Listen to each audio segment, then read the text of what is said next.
So, I'll be honest with you. Farming is a very competitive business. I mean, it's a very competitive game. Why? Because usually every Tom, Dick and Harry outside there feels like they can start a farm, they can do it well, they can run it really well. And yeah, I mean, that in itself is not a problem. But I'll tell you something, despite the fact that most people think they can start farms, and a lot of people actually do start farms, a lot and most of the people who do start farms will fail at their farms. And if you do this thing that I'm going to be telling you in this video, I can guarantee you that you're going to do better than 99% of farmers. Well, unless, you know, all the farmers decide to watch this video and implement what's in this video. But I'll be honest with you, most farmers are not going to watch this video because, I mean, they're more interested in watching TikToks and scrolling around on X instead of actually doing stuff that's, you know, fundamental and will change their farms. But number two, even those who do watch, I mean, even you, most likely, you're going to watch and just put this aside. You won't implement it. So I'm really hoping that you will implement this because, I mean, it's life-changing. If you do choose and decide to implement it on your farm, it can be great and life-changing and have a very huge impact on your farm. Change the potential results on your farm and make you very, very successful. So let's dive right into it. Most probably you've heard about data, you know, data, D-A-T-A. Data, yeah? Now, data is, you know, information that is gathered and utilized. A lot of other forms of businesses, whether it's airline industry, whether it's engineering, whether it's accounts, it doesn't matter what it is, it will utilize data to help them make decisions that can change the direction of whatever business that they are in. Now, unfortunately, this is not something that has been properly utilized by people on farms. Again, because people on farms or farmers generally think that farming is one of those things which can be done, I mean, in a more chiller way. I mean, think about it. Usually, the reason people think about starting a farm, the reason people think about, you know, quitting their jobs and starting a farm is because they have been doing something that they don't enjoy. I mean, they're working a 9-to-5 job. You know, they're following all these laws. They have to collect data. They have to do reports every week, every other week, or every month, and they need to send to their boss. And so they're thinking to themselves, well, I want to start a farm, get back home,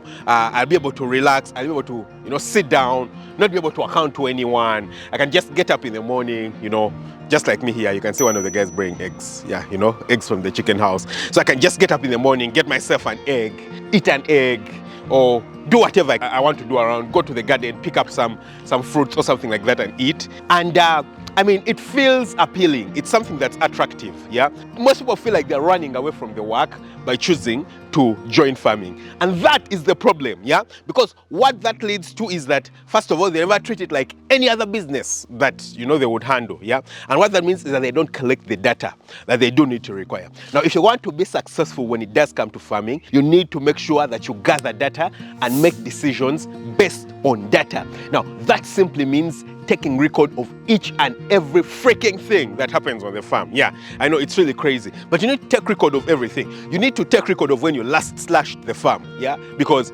that could determine, you know, maybe how many rodents you do have around. If you do have a rodent infestation, maybe it's affected by the slashing or something like that, yeah?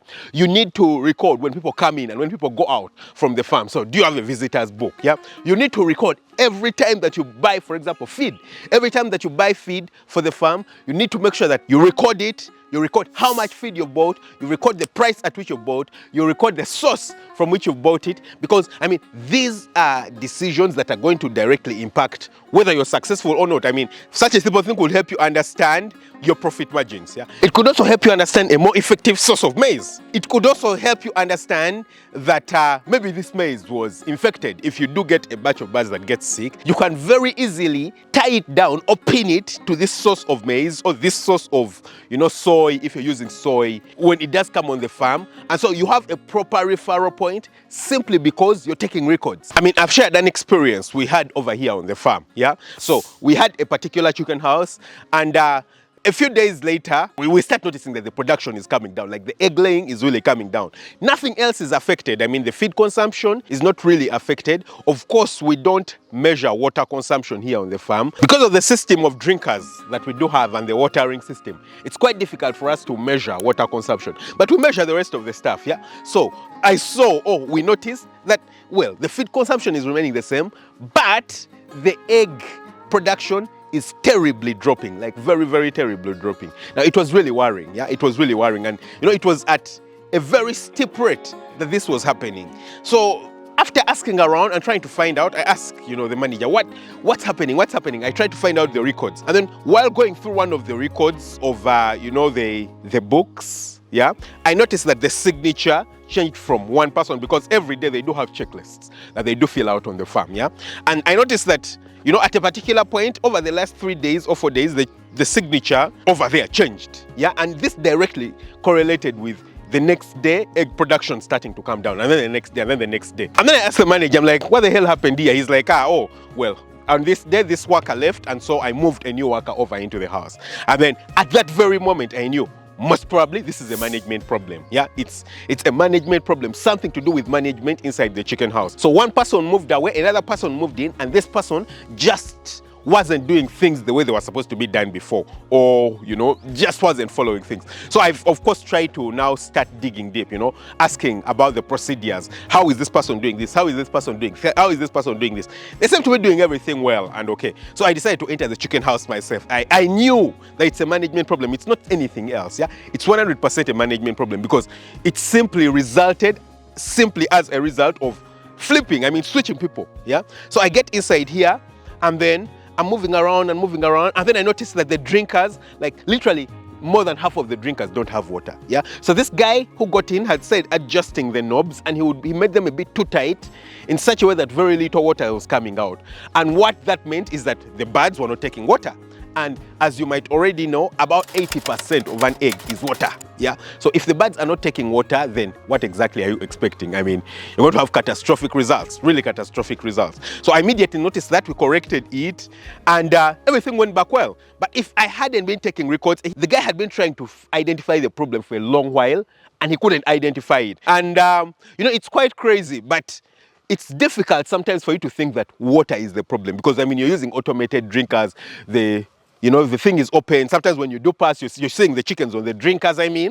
Yeah, it's easy for you to ignore such a thing. Yeah, but because I personally knew that I had to look out for a management problem, then it became easy for me to identify that, it's actually a water problem, because I was looking out for a management problem. But the only way I did that is because we take records, and it was easy for me to identify that on this particular date, this person switched and we brought in a new person. Yeah. So that is, the entire thing when it does come to farming and running a farm. You need to make sure that you keep records, and you need to make sure that you make changes or adaptations on the farm based on records. Yeah. If you have 2 cows, yeah, do you know exactly how many liters of milk each of the cows gives you every day? Do you know how much feed it consumes? Yeah.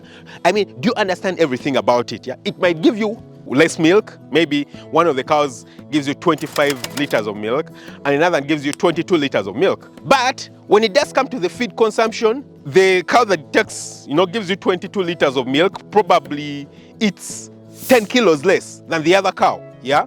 And maybe that could inform your decision. Maybe it has an issue. Maybe it has a health issue, because it's feeding less, and so it should be feeding more. And then you try to identify it, you sort it, you actually notice it's even the more productive cow, yet before that you are going to sell it simply because you didn't have this information. Or maybe it's just in its genes. Yeah, it just eats less compared to the other cow. And if you do compare how much it feeds compared to how much it produces, it's even more efficient. Yeah, despite the fact that it's giving you 3 liters less of milk, it's eating 10 kilograms less of food. Yeah, and when you convert that into money, and it's the more efficient cow. So for someone else who is not looking at data and using data, they'll just come and say, oh, we have 2 cows, 125, 122 liters. The one at 25 liters is certainly the better one. Let's get rid of the other one and replace it.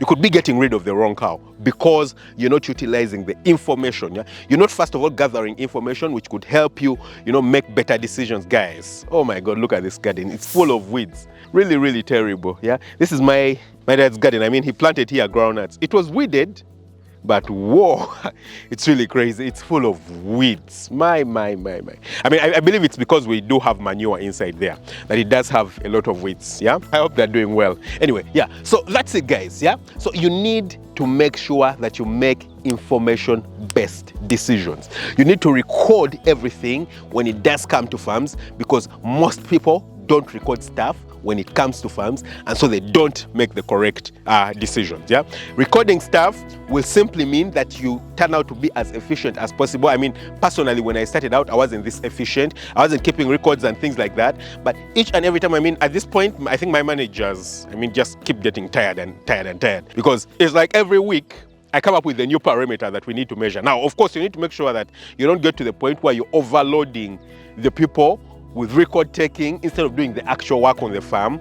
You need to make sure that every data that needs to be recorded is actually useful data. It's useful information. It will help you make better decisions, or it will help you track stuff. Yeah. So you need to make sure that you implement that. So, but my managers are quite, you know, I don't know, because literally every month I'm coming up with something else that we need to capture, some more information that we need to capture, because I mean, it makes us marginally better. Yeah, marginally better. I mean, even if it makes us just 1% better in terms of our production over a year or 2 years, that could be a 10% improvement. And a 10% improvement, if it can be directly translated to money, and that means 10% more profit, I mean, over 2 years, if you have 10% more profit with the same very efficiency, or with the very same number of animals or birds or, you know, crops on the farm, then that's a very, very big improvement. Very, very big. So I try to maximize for that. So yes, if you do this, take it at heart and actually implement it on your farm, you're going to be surprised by how great you're going to grow.